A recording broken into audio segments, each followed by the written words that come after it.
Bonsoir, nous nous sommes tous imaginé combattre un requin au milieu du salon, être une super-héroïne sauveuse de peluches ou encore le roi d'un pays imaginaire peuplé de licornes.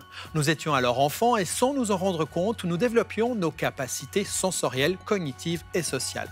Car non, ce n'est pas acquis de pouvoir nous reconnaître dans une glace, de nous mettre à la place de l'autre ou encore de lui mentir. Là aussi, c'est un apprentissage. Ce soir, nous allons nous replonger dans ces années dont certains d'entre nous ont la nostalgie.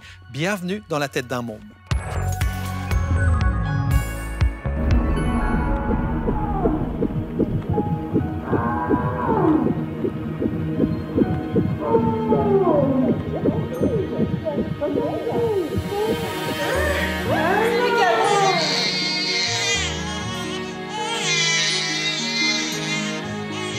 Naître, vivre et grandir.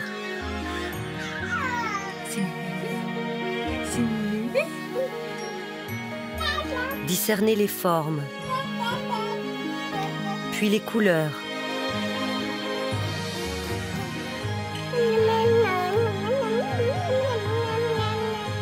Découvrir les goûts,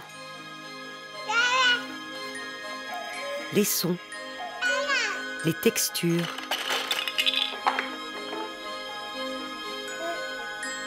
Et se lancer dans l'inconnu.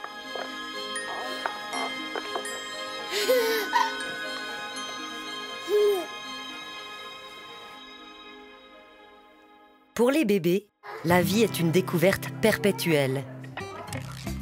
Tout est nouveauté, tout est à explorer, à tester, à comprendre. Chaque jour a son lot de premières fois. Et dans cet apprentissage, ce développement, jouer tient un rôle majeur. La première forme de jeu que l'on va voir apparaître au cours des 2 premières années de vie, c'est le jeu que l'on appelle le jeu d'exercice. On va pouvoir observer les enfants en train de taper sur des objets, les faire s'entrechoquer, les jeter. Ça va leur permettre d'explorer leur environnement de manière multisensorielle, en faisant appel à leurs différents sens. Et puis, ça va aussi leur permettre d'éprouver leurs propres capacités physiques sensorimotrices. Dans cette découverte du monde, l'interaction avec l'adulte joue un rôle essentiel. En focalisant l'attention de l'enfant sur un objet, en jouant avec lui, l'adulte va lui faire comprendre ce qui est important à apprendre. Il va lui fournir une cartographie de son environnement. Ah, bah, ça t'explique bien. Mais le rôle du parent a aussi une dimension émotionnelle. On va le voir aussi revenir de temps en temps vers le parent pour être réconforté, rassuré, pour être aussi encouragé, félicité. On va voir le parent lui faire des sourires, ensuite venir jouer avec lui. Et ça, c'est extrêmement important. Tout cet étayage émotionnel, il est essentiel pour justement lui donner envie d'explorer cet environnement. Ça va aussi le motiver à poursuivre justement la manipulation des objets, le jeu qu'il est en train de réaliser. Oui, vous voulez jouer? Oui. Si ces bambins sont depuis leur naissance le centre du monde de leurs parents, ont-ils conscience de leur petite personne? Attends, tu vas aller aussi dessus. Pour évaluer cette conscience de soi, nous avons fait passer à ces 5 enfants âgés de 1 à 2 ans le test du miroir, une expérience datant des années 70. Pour ce faire, rien de plus simple.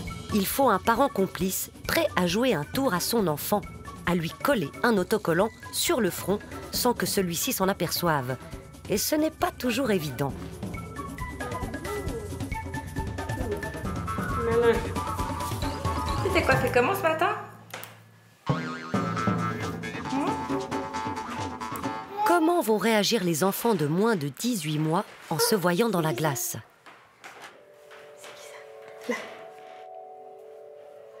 Aucune réaction face à cet objet insolite collé sur leur front. On en déduit alors qu'il ne reconnaît pas son propre reflet et n'a par conséquent pas conscience de lui. Qui est là? Maman. Après 18 mois, l'enfant va-t-il réagir différemment?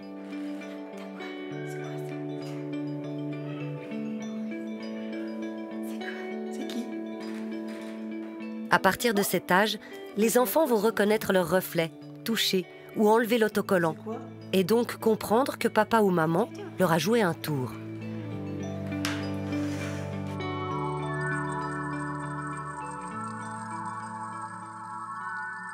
Édouard Janta, bonsoir. Bonsoir.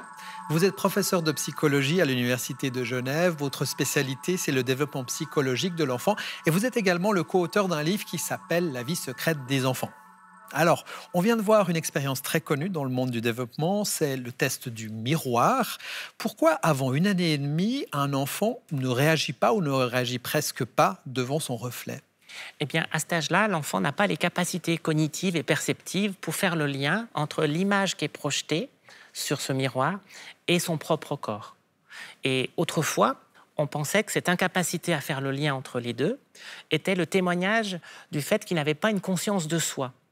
Or, on sait maintenant que ce n'est pas vraiment vrai, qu'il y a tout un tas d'autres expériences qui montrent qu'il y a déjà les prémices d'une conscience de soi qu'on peut observer chez les très jeunes enfants. Par exemple, à la naissance, les chercheurs ont proposé d'utiliser le réflexe dit de fouissement. C'est-à-dire que quand je gratouille la joue du bébé, le bébé automatiquement va tendre vers là où on gratouille, et puis c'est très utile pour aller téter sa maman. Donc les chercheurs ont pris la main du bébé, et puis lui ont gratouillé sa joue, et puis ils ont fait une autre condition où c'est l'expérimentateur qui gratouillait sa joue. Et ils ont observé que dès la naissance, c'est-à-dire 2 ou 3 jours après la naissance, les bébés faisaient la différence entre être touché par un expérimentateur et être touché par sa propre main. Ce qui témoigne qu'il y a déjà les prémices d'une conscience de soi dès la naissance qui va progressivement apparaître, émerger tout au long du développement. On a vu aussi au début de l'émission que les enfants jouaient tous ensemble dans une salle, mais est-ce qu'ils jouent vraiment ensemble à cet âge-là ? Alors, ils ne jouent pas vraiment ensemble, ils jouent à côté, c'est-à-dire que les enfants aiment bien être à côté des autres enfants. Le bac à sable, c'est un merveilleux moyen d'observation. Ils sont tous là individuellement, ils savent que les autres sont là, ils se jettent des regards, et puis de temps en temps, il y a des micro-interactions. Mais ils ne jouent pas vraiment ensemble. Mais ils ont leur propre business, ils font leur pont, leurs histoires et choses comme ça, ils trafiquent, voilà. Et puis de temps en temps, il y a une interaction.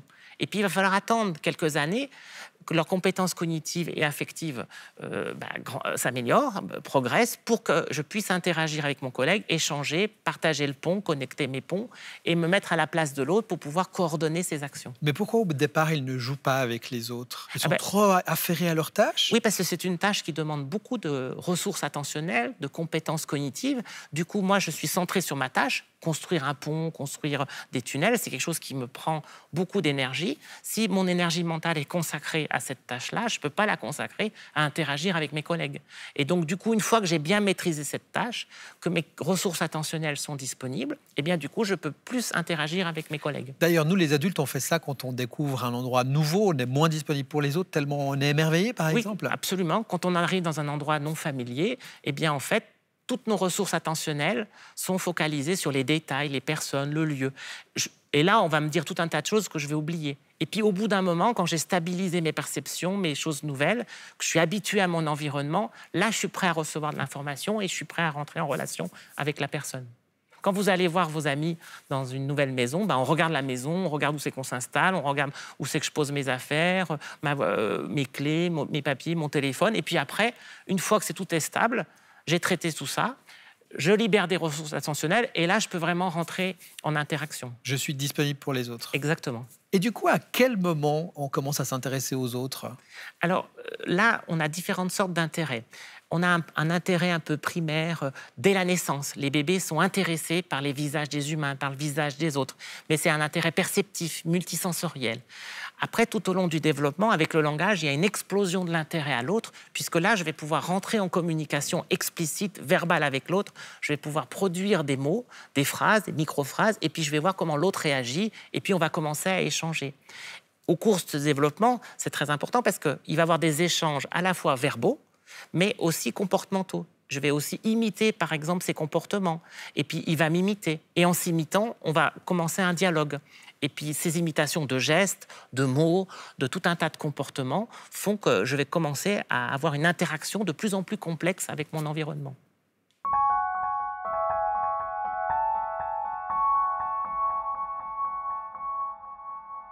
L'acquisition du langage autour des 3 ans va être un élément clé dans la capacité de l'enfant à interagir avec ses semblables.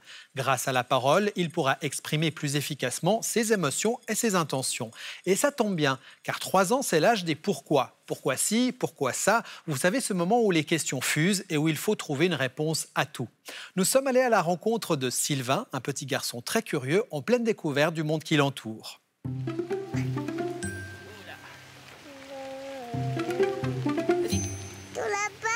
Non, on va pas aller tout là-bas.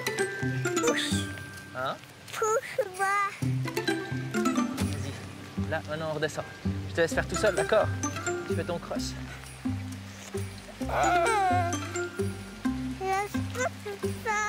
Bon, oui, t'arrives.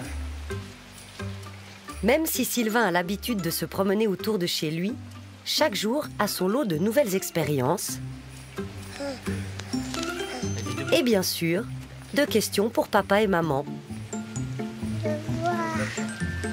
Là, la grille. Ouais. Aujourd'hui, c'est la bouche d'égout. C'est de l'eau. Ouais. C'est l'eau qui va au lac. Je vais aller dedans. Tu peux pas aller dedans. On avance. Tu viens? Où les poissons? Où sont les poissons? Ouais. Ah bah ils sont pas là les poissons. Dans le lac? Pour moi, c'était une simple bouche d'égout. Pour lui, c'est quelque chose d'extraordinaire. Il y a de l'eau qui a passé, elle va où cette eau? Donc ouais, ça commence à avoir des questions intéressantes. Ouais.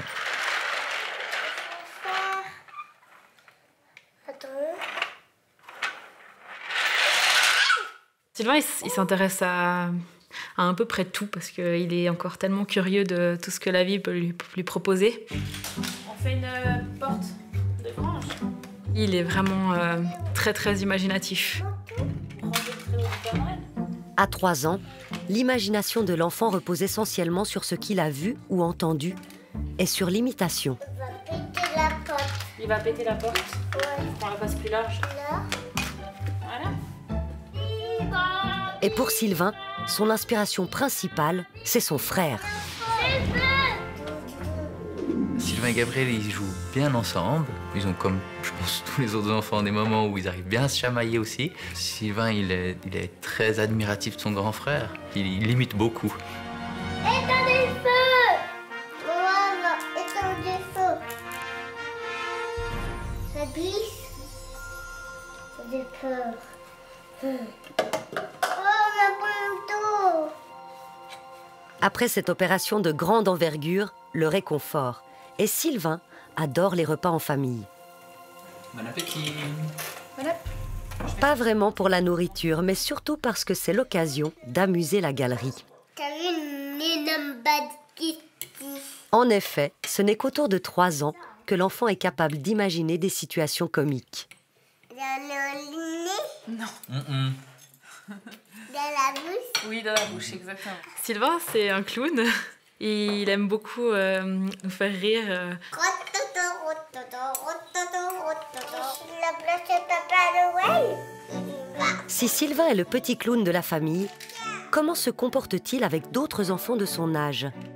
Est-ce que l'imagination ou encore l'imitation sont réservées au cercle familial?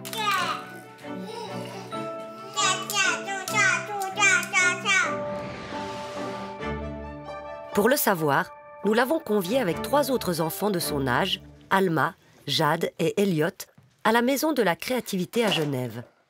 Un lieu unique en Suisse. Oh, une ficelle.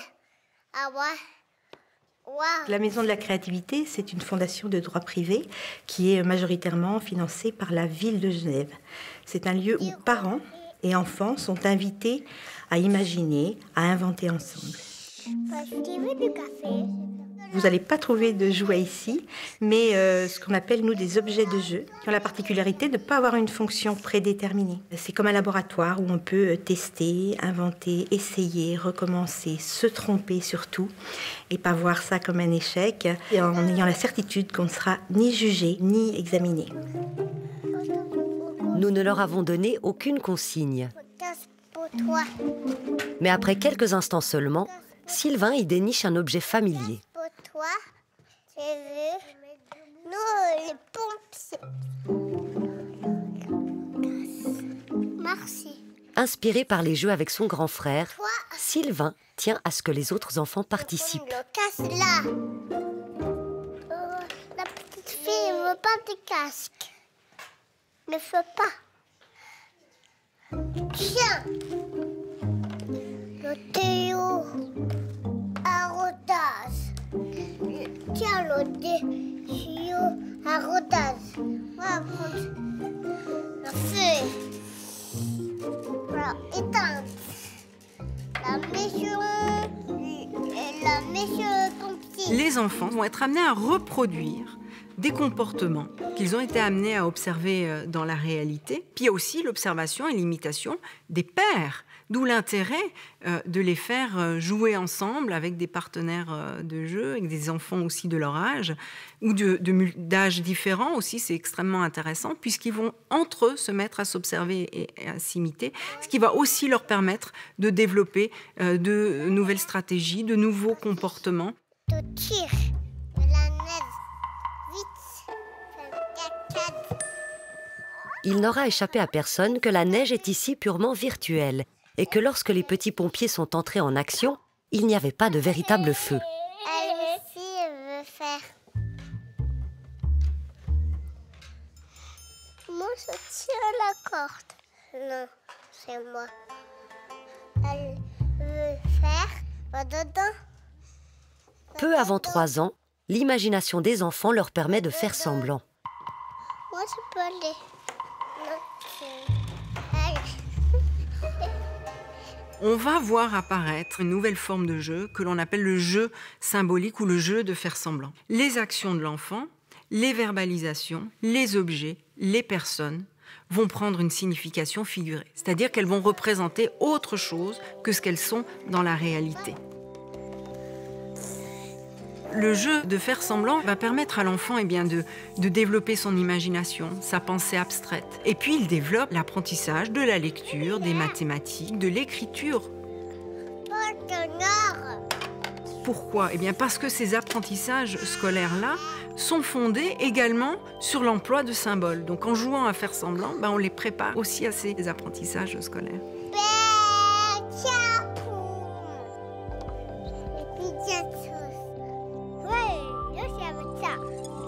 À 3 ans, les enfants sont très centrés sur eux-mêmes. Ils ne parviennent pas encore à se représenter l'état mental des autres. Pour eux, c'est très simple. L'autre pense ce que je pense, ce qu'il y a dans ma tête est également dans la tête de l'autre. Ce n'est que vers 4 ou 5 ans qu'une première étape est franchie vers la compréhension de l'état mental de l'autre. Pour vous démontrer ce passage, nous avons reproduit une expérience à la fois ludique et instructive. Regardez. Nous retrouvons Sylvain et ses copains. Nous allons leur raconter une petite histoire dans laquelle ils sont de simples observateurs. Notre but est de voir s'ils parviennent à se mettre à la place de l'autre, en l'occurrence d'une poupée. Ça, c'est Max. Ça, c'est Mila. Et tu sais, Max et Mila adorent jouer au ballon. Très souvent, Max s'asseye par terre pendant que Mila joue au ballon. Tac, tac, tac, tac, tac, tac, tac, tac. Mais au bout d'un moment, Mila, elle en a marre de jouer à la balle. Donc elle prend la balle, elle la range dans l'armoire rouge. Tac. Elle s'en va. Mais figure-toi, Max a décidé de lui aussi jouer à la balle. Il va chercher la balle dans l'armoire rouge. Tac. Et il commence à jouer lui aussi avec la balle. Tac, tac, tac, tac. Au bout d'un moment, Max lui aussi en a marre de jouer avec la balle. Il va la ranger dans l'armoire bleue cette fois-ci. Et Max s'en va. Et figure-toi que quand Max est parti, c'est Mila qui revient et qui a de nouveau envie de jouer avec la balle. D'après toi, dans quelle armoire Mila va chercher la balle? Souvenez-vous, avant de partir, Mila avait rangé la balle dans l'armoire rouge. Elle ignore donc que son frère l'a changée de place. Donc il range la balle dans l'armoire bleue. Mais est-ce si évident pour des enfants de 3 ans? D'après toi, dans quelle armoire elle va chercher la balle, Mila? De toute évidence, pas vraiment. Dans la bleue? À 3 ans, ils ne parviennent pas à se mettre à la place de Mila. Ils savent où Max a rangé la balle. La bleue? Et pour eux, Mila le sait aussi, même si elle n'était pas là. Dans l'armoire bleue. Mais que se passe-t-il quand nous racontons la même histoire à des enfants plus âgés? Sam, 4 ans. Gabriele, 5 ans. June, 4 ans. Jade, 5 ans. Tessa, 5 ans. Et Allison, 6 ans. Vont-ils donner la même réponse que les plus petits? Dans quelle armoire Mila, elle va chercher la balle? Dans la rouge? C'est juste. Mais pourquoi elle va la chercher dans la rouge, puisqu'elle est dans la bleue, la balle? Parce que je ne sais pas. Dans la rouge. Pourquoi? Parce qu'avant, elle était dans la rouge. Avant quand? Avant que tu commences de jouer. Elle était dans la rouge. Et puis Mila, elle n'a pas vu que... Son frère, il l'avait mis dans la bleue. Là, aucun doute, les enfants parviennent à distinguer leur connaissance de celle de la poupée et à comprendre que Mila ignore le nouvel emplacement de la balle. Il y a donc une étape cruciale autour de 4-5 ans, mais une chose ne change pas. Petits et grands adorent les histoires. Elle t'a plu comme histoire? Oui, mais il y a une histoire là-haut. Ah, il y en a une autre là-haut, évidemment, ouais. Alors, ce sera pour demain.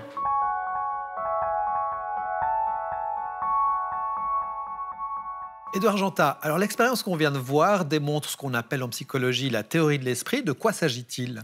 Alors, c'est une expérience qui permet de savoir si les enfants sont capables d'imaginer que d'autres peuvent avoir une autre pensée qu'eux. Par exemple, j'ai une idée, est-ce que les autres ont forcément la même idée que moi? Et cette expérience montre qu'il y a une bascule entre 3 et 5 ans qui permet justement de savoir que là, j'imagine dans cette situation qu'il y a d'autres personnes qui ont vu autre chose et qui pensent autre chose. C'est absolument révolutionnaire dans cet âge-là, puisqu'on va commencer à imaginer un monde avec d'autres personnes qui ont des pensées autres que les miennes. Il y a tout un tas d'exemples. Par exemple, les jeunes enfants, quand ils jouent à cache-cache, ils se cachent derrière le main et ils disent « ça y est, je suis caché, est-ce que tu me vois ?» Parce que pour eux, comme ils ne voient rien, ils pensent que tout le monde voit la même chose qu'eux.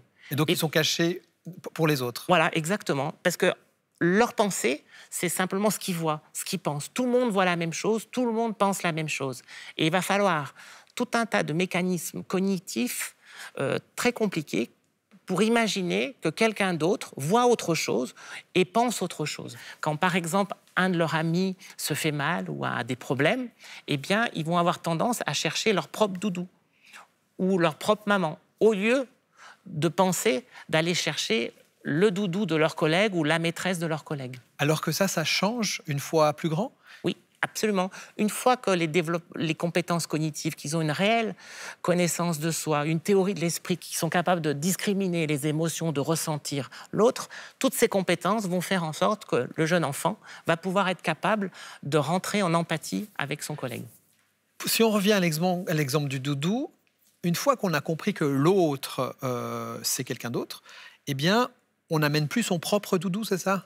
Exactement. Une fois que toutes mes compétences cognitives et affectives sont prêtes et efficaces, je vais du coup me dire que pour réduire sa détresse, je vais devoir aller chercher son doudou, son ami ou sa maîtresse. Et pas mon doudou à moi. Exactement. C'est une sorte de révolution, c'est un stade incroyable de prendre conscience que l'autre ne pense pas comme moi. Ça permet vraiment de rentrer dans le monde social, c'est-à-dire un monde où il y a tout un tas de gens, mes parents, mes amis, ma famille, qui ont des points de vue différents, qui ont des choses en tête qui sont pas forcément comme moi ce que j'ai en tête. Et ça, c'est assez révolutionnaire. C'est ce que déjà Jean Piaget appelait la phase égocentrique. Alors maintenant, il y a d'autres mots, mais c'est vraiment un mécanisme extrêmement important, puisqu'il va falloir penser que maintenant, il y a d'autres gens qui pensent autrement que moi et qui ne sont pas forcément d'accord avec moi. Ce qui peut créer certaines tensions parfois.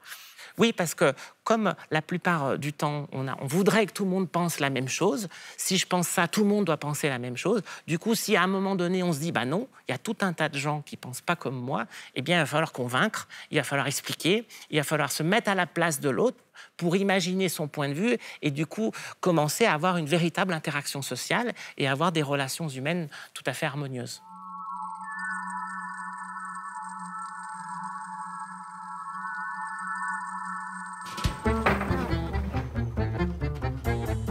Convaincre, expliquer, se mettre à la place de l'autre, ce n'est pas une mince affaire.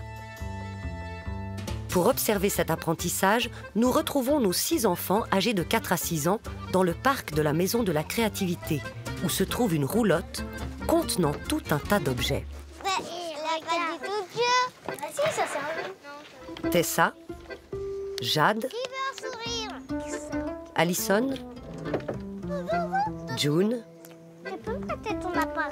Gabriele et Sam. Ensemble, ils vont jouer à faire semblant. Téléphone. Ouais. Ok, merci. Alors moi je te le prête pour 1 minute. Ok, moi je te le prête pour 1 minute aussi. Je le prête. Faire semblant d'être au travail, d'être des photographes professionnels ou encore de tourner un film. Et tous ont eu un coup de cœur pour les claviers d'ordinateur. Mais le problème, c'est qu'il n'y en a pas pour tout le monde. Gabriele n'en a pas et il compte bien y remédier. Raté. Mais il aperçoit rapidement un autre clavier qui traîne par là. Sauf que Tessa en a aussi besoin. Ah merci. Et c'est le 22 août. Il va falloir trouver une autre stratégie. Moi aussi, je suis en train de travailler. Et où là, je t'ai envoyé quelque chose. Là, tu regardes. Tu joues pas avec ça, je peux jouer avec. Mais je veux dire sur mon téléphone. La politesse ne paye pas non plus. Il va falloir être plus efficace.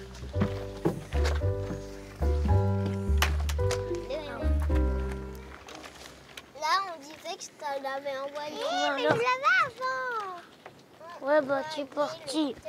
Et en plus, on dit celui qui part à la chasse. Je l'avais avant. Oui, mais tu sais, on dit celui qui part à la chasse perd sa place.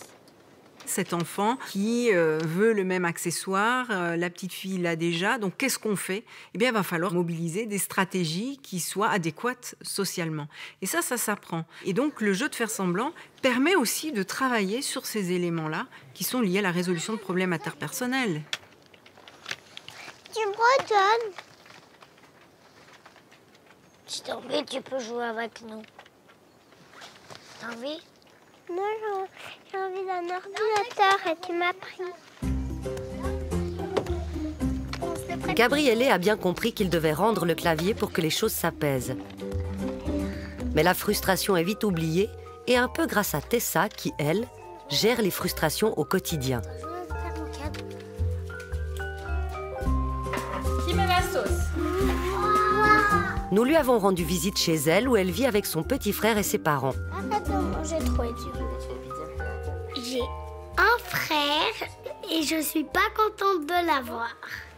Encore un petit peu là. Il m'énerve, je voulais avoir une petite sœur. Ça, c'est dit. N'empêche qu'il est quand même le bienvenu quand on a besoin de lui pour jouer. Bon, alors on joue à quoi? À la patte patrouille. D'accord, toi tu fais qui? Stella. Puis tu vois, il fait qui? Lucky. Non, toi t'es Chase. Oh non, je suis en panne. Il faut que j'appelle la patte patrouille. Allô, patte patrouille? J'ai besoin de vous, je suis tombée en panne. Si vous avez besoin d'aide, il suffit de nous appeler. La patte patrouille part en mission. Oh, je l'ai retrouvée. Elle est où, Stella? Et un rocher qui lui est tombé dessus. Ah, d'accord. Mais elle est où? À la montagne. D'accord. Ça va être facile. Et même si Tessa adore jouer avec ses parents, elle doit aussi composer avec eux. Frustrant, mais amusant. Et voilà, nous avons de nouveau sauvé Madame le maire. Merci les amis. De rien. À bientôt. Papa, il m'énerve un peu quand on joue à la patte patrouille et ça me fait vraiment très rigoler. Et puis, mon jeu préféré aussi, c'est qu'il dit des gros mots parce qu'il croit qu'on n'entend pas. Il dit putain quand il est fâché. Et c'est ça un peu qui me fait rigoler, puisqu'il est un peu comme maman. Maman, justement, avec qui Tessa adore faire la course.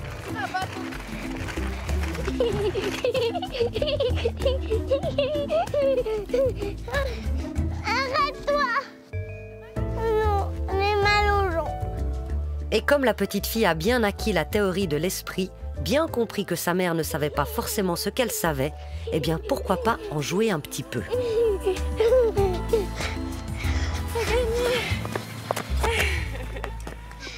J'ai gagné parce que je faisais semblant d'avoir mal aux jambes. Du coup, maman faisait comme ça et moi j'ai couru. Donc j'ai gagné. Oh oui, en bas. T'as un petit peu triché, hein. Non. Tessa est aussi, voire même plus maligne qu'un adulte. Mais à 5 ans, on a quand même des rêves d'enfant. Mon plus grand rêve, c'est d'avoir un cheval et une licorne. Le cheval, il était pour mon amoureux et la licorne, elle était à moi.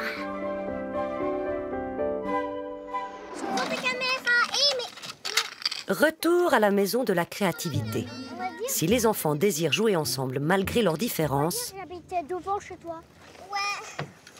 Et moi, je peux habiter quelque part. il va leur falloir guider le jeu et se mettre d'accord. Et moi, toi, t'habites au milieu de chez nous? Non, moi, j'habite ici. Moi, j'habite là. Moi, là, on est que ça. Alison et Sam vont faire face à des problèmes de voisinage. Un message. Oui, allô? Qui est là? Vous m'embêtez quand vous êtes devant chez moi. Oui, mais là, au revoir, je dois travailler. Non, on va dire que je t'avais envoyé un message et c'était... Allô? Je veux partir, puis voilà. On va voir apparaître, notamment dans ces tranches d'âge-là, ce qu'on appelle des métacommunications. C'est-à-dire qu'on va entendre les enfants parler de ce qu'ils vont jouer, justement. On disait que j'habitais ici, on dit que je suis le policier. Ou alors on peut aussi entendre on fait comme si, on fait croire que, etc. Non, on va dire, vous venez attaquer mon voisin, pitié, tente, mettez-le en prison, tente. On va dire, là, ils t'ont mis en prison. Là, on dirait que j'avais bouclé ton numéro. Non, on va dire que je l'avais aussi bouclé.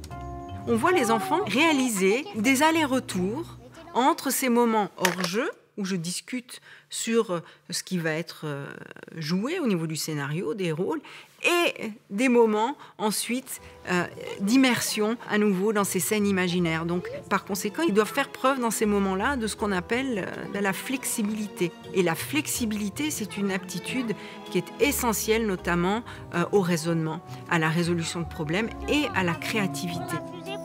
Créativité, parlons-en. Les enfants ont décidé de construire une fusée. Ça, c'est les moteurs. Ça, c'est un pistolet. Ça va être difficile. Ça, c'est les chaises. Je vais trouver une autre. Mais comment on va construire une fusée? On n'arrivera jamais. Je sais comment on va faire. Ça, c'est comme ça. Non, aussi, on peut aller dans l'eau.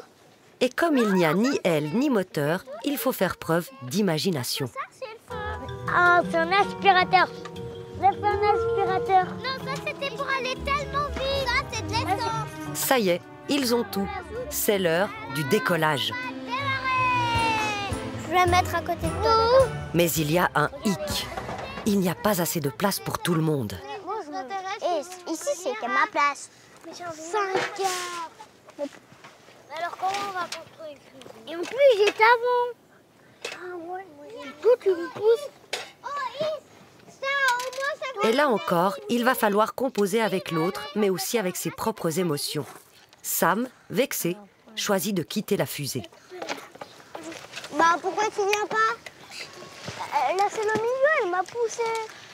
Une des fonctions du jeu de faire semblant, c'est ce qu'on appelle la régulation des émotions. L'enfant va apprendre aussi à travers cette forme de jeu à contrôler son comportement et donc ça implique aussi d'apprendre à contrôler toute cette vie émotionnelle. Après avoir digéré sa frustration, Sam est prêt à revenir dans le jeu. Et ça tombe bien, c'est l'heure du repas. Non, c'était pas une soupe aux cailloux, c'était une soupe au fromage. Il est où le poivre? Réguler ses émotions, cela fait aussi partie du développement de l'enfant. Rappelez-vous, on a vu que vers 4-5 ans, il comprend que l'autre a des connaissances, des pensées différentes des siennes. Autour de 7 ans, l'enfant franchit une nouvelle étape. Il réalise qu'il peut cacher ce qu'il ressent et avoir ainsi une influence sur l'autre. Autrement dit, il peut lui mentir. Alors mentir, c'est pas bien, mais bon, parfois, c'est pas si grave. Nous retrouvons nos enfants âgés de 4, 5 et 6 ans. Pour savoir s'ils parviennent à dissimuler leurs émotions, nous leur avons offert un cadeau. Pour te remercier d'avoir écouté mon histoire, je vais t'offrir un cadeau que j'ai acheté pour toi. Tu as le droit de l'ouvrir. Je l'ai acheté exprès pour toi. Oh, mais t'es trop chou. Mais attends, il y a un vrai cadeau? Ouais, bah évidemment que c'est un vrai cadeau.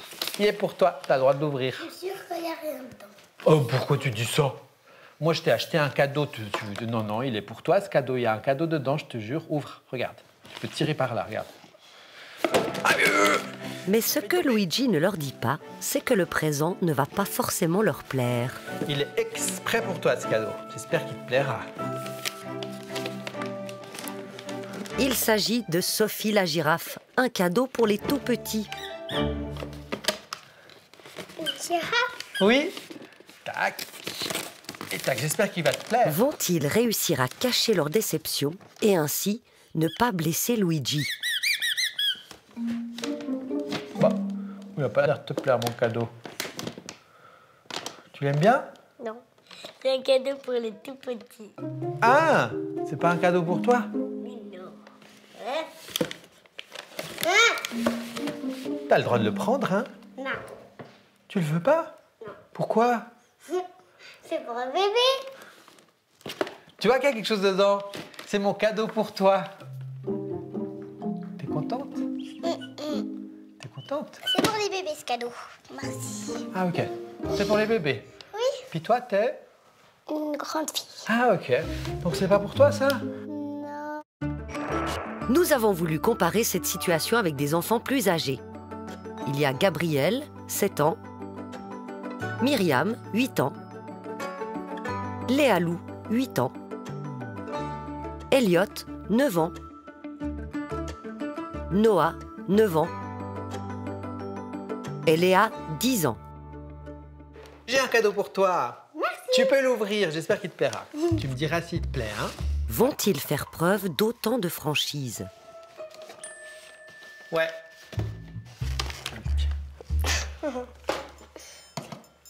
Pourquoi tu... Ouais. Il te plaît? Oui. C'est vrai? Oui, c'est vrai.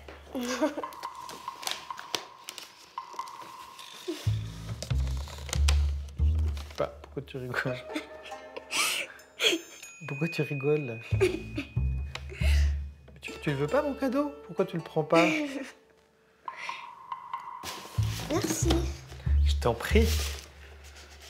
Elle te plaît? Oui. C'est vrai? Oui. Ah ouais. Oh, elle est trop chou. Tu la trouves trop chou? Elle te plaît?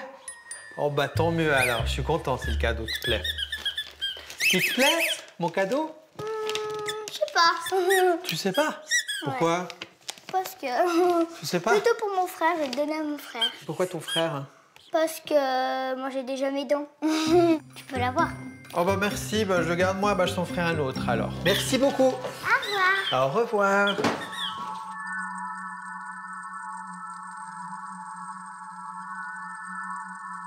Édouard Janta, c'est touchant de voir combien les plus grands, pour ne pas me blesser, se forcent à aimer le cadeau quelque part. Ce mensonge, car c'est un mensonge, est-ce que c'est important qu'ils réussissent à le formuler? Absolument, ce mensonge dit prosocial témoigne en fait d'une grande capacité à se mettre à la place de l'autre, à imaginer ce qu'il est en train de ressentir, et donc du coup, pour éviter de lui faire de la peine parce que c'est une personne auquel je tiens, eh bien je vais essayer d'inhiber des comportements où la personne verrait que, par exemple, je ne suis pas content de ce cadeau. Donc, en fait, vraiment, ce mensonge prosocial, c'est extrêmement important, c'est très compliqué, ça témoigne vraiment de compétences psychosociales de haut niveau qui permettent de vivre en société. Et ils sont à différencier, évidemment, des mensonges dits antisociaux, comme mentir pour obtenir plus ou mentir parce que j'ai fait une faute pour pas qu'on la voie. Et si je vous comprends bien, c'est pas uniquement de la politesse. Pour que les enfants s'adaptent dans la société, ils doivent réussir, ils ont intérêt à avoir ce type de comportement. Oui, parce qu'à un moment donné, on ne peut pas tout dire, toute la vérité tout le temps. C'est une compétence qui s'acquiert. C'est pour ça que pour les enfants qui ne l'ont pas encore, eh bien, ils disent spontanément ce qu'ils ont en tête, et puis du coup, ça vexe la personne, donc ça engendre tout un tas de problèmes dans les relations. C'est pour ça qu'on dit moi, souvent... Moi, ça m'a vexé quand ils n'ont pas aimé mon cadeau. Oui, bien, voilà. Soir, hein. Et on dit souvent que la vérité sort de la bouche des enfants. Eh bien, c'est justement parce qu'à cette période-là, ils n'ont pas toutes ces capacités cognitives et émotionnelles pour se mettre à la place de l'autre, inhiber, et donc, du coup, produire le comportement qui permet de maintenir une bonne relation familiale.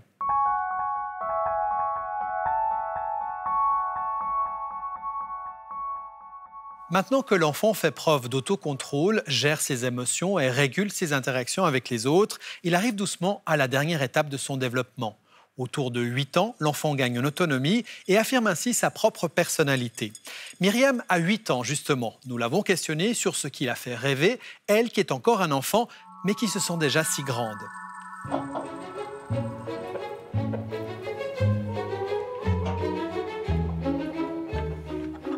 Tout au long de son développement, Myriam a acquis une multitude de capacités, sensorielles, cognitives ou encore sociales, qui font d'elle un adulte en devenir, capable même de se projeter dans le futur.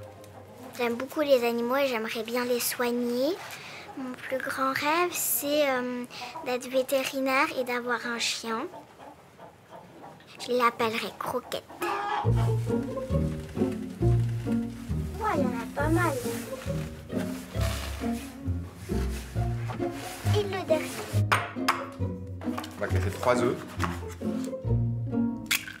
Je te laisse mettre la farine qu'on a déjà préparée. Tout. Le sucre. Le sucre. Grâce à la dextérité acquise, elle peut désormais faire des tâches de grand. Et la maîtrise du langage lui permet même d'argumenter.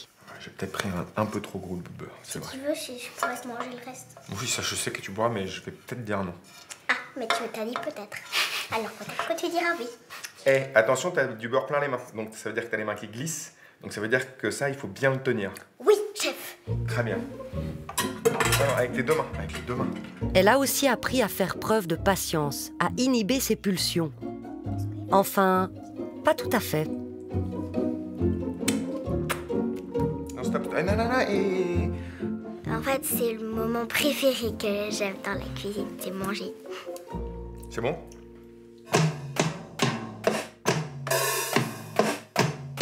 Malgré ce petit péché de gourmandise, Myriam est une enfant sage, désormais capable d'effectuer des tâches complexes, sollicitant tout le bagage acquis lors de son développement. Je peux plusieurs fois la même chose. Il n'empêche qu'à 8 ans, elle garde une imagination débordante. On joue à quoi? Je sais pas.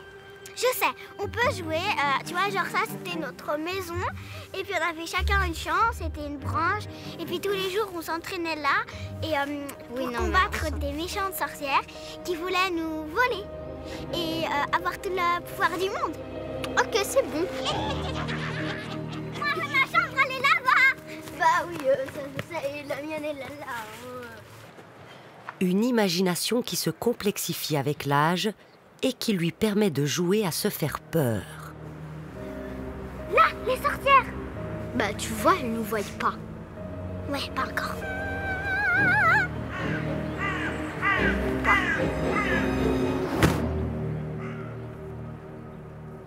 À cet âge, le jeu est une sorte de laboratoire où l'on teste les émotions, la façon de parler, les manières d'être. Je vais aller chez l'ostéopathe me faire ausculter. Pour l'observer, nous avons convié Myriam à la maison de la créativité. Ça va être rigolo. Avec 5 autres enfants âgés de 7 à 10 ans. Noah, Elliot, Gabriel, Léa et enfin Léalou. Leur espace de jeu, une scène et des costumes à profusion.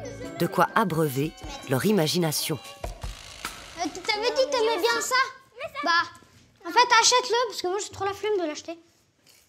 Eux qui ne se connaissaient pas auparavant décident à l'unanimité de faire une pièce de théâtre. À l'aide des accessoires, chacun compose son rôle. Ça, c'est le petit chinois. Ah, ok, c'est le petit chinois. Non. À cet âge, les rôles sont plus complexes qu'auparavant. Les enfants sont capables d'inventer un personnage aux nombreuses subtilités. Ah, c'est un voleur. C'est un voleur, comme moi. J'étais déguisée en vieux monsieur, mais après je l'ai enlevé. Et puis j'étais déguisée en vieux monsieur qui faisait de la boxe. Et Gabriel et puis Elliot, et ils étaient un peu des méchants et puis moi je les aidais. Je suis un voleur, mais tu enlèves pas mon chapeau. Tu enlèves pas. Alors t'étais un méchant aussi? Je sais pas, parce que je les aidais à cacher qu'ils étaient des méchants. On était des voleurs un peu. On essayait de très discret. Bon, on faisait un peu exprès pour faire rigoler. Comment ça marche au téléphone? Non mais t'es mal. De prendre les objets et les cacher. Je te rends ton chapeau, mais... Il est où ton père? Mais c'est c'est pas moi, c'est lui. Il est où ton père, chérie? Il est là, mon père. Là, il est là, mon père. À observer de l'extérieur, le jeu semble chaotique. Mais pour les enfants, ça n'est pas un problème.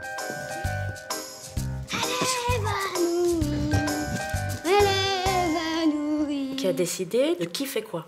Bah personne, enfin ça s'est passé comme ça. Des fois il venait un peu pour dire 2-3 trucs, pour dire un peu, bah normalement tu me dis ça et ça se passe comme ça des fois.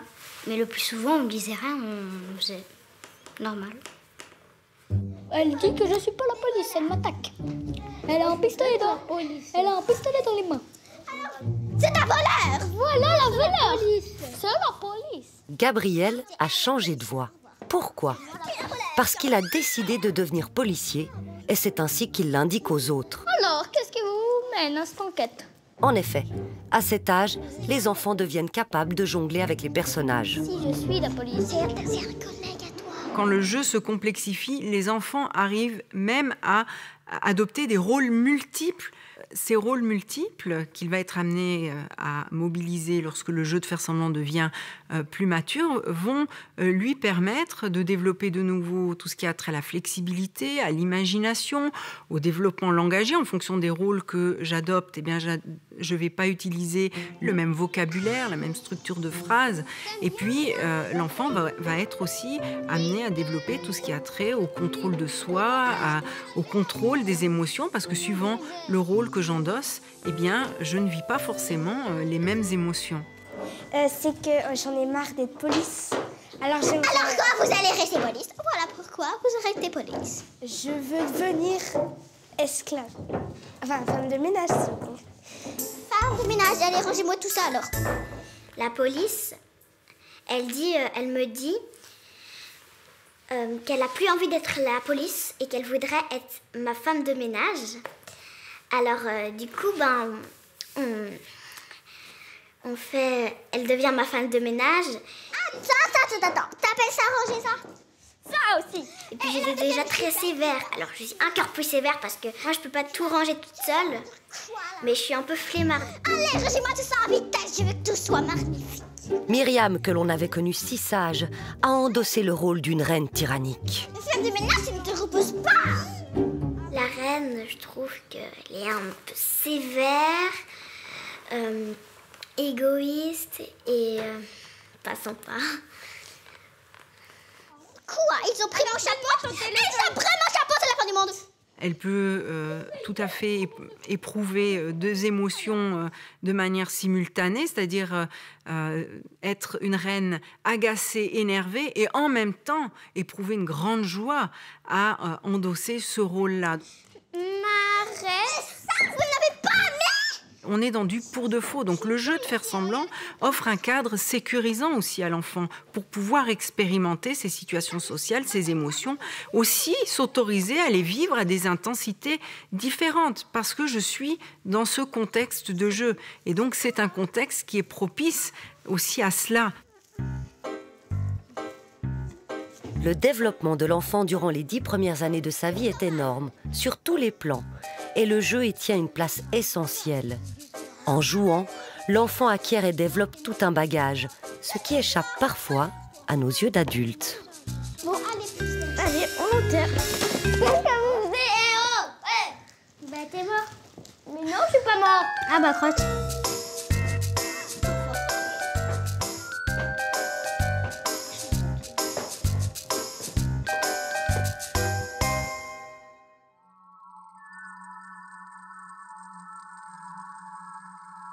Édouard Janta, tout au long de cette émission, on a vu que le développement cognitif de l'enfant, c'est une succession de stades, de paliers.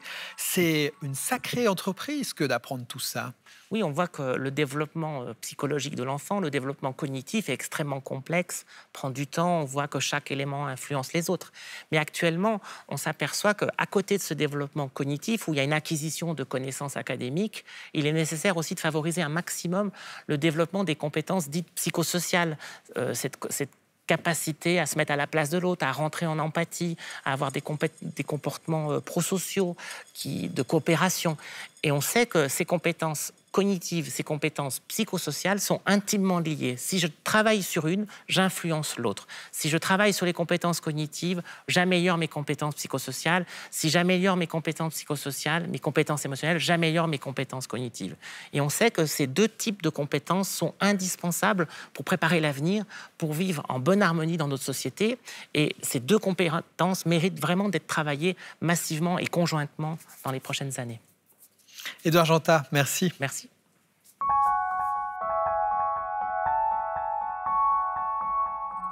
Voilà, Dans la tête d'eux, c'est terminé pour ce soir. Si vous voulez voir ou revoir cette émission, elle est en tout temps disponible sur notre site internet. Vous pouvez également nous laisser un commentaire à notre adresse mail ou sur notre page Facebook. Je me joins à l'ensemble de l'équipe pour vous souhaiter une très belle soirée. À bientôt.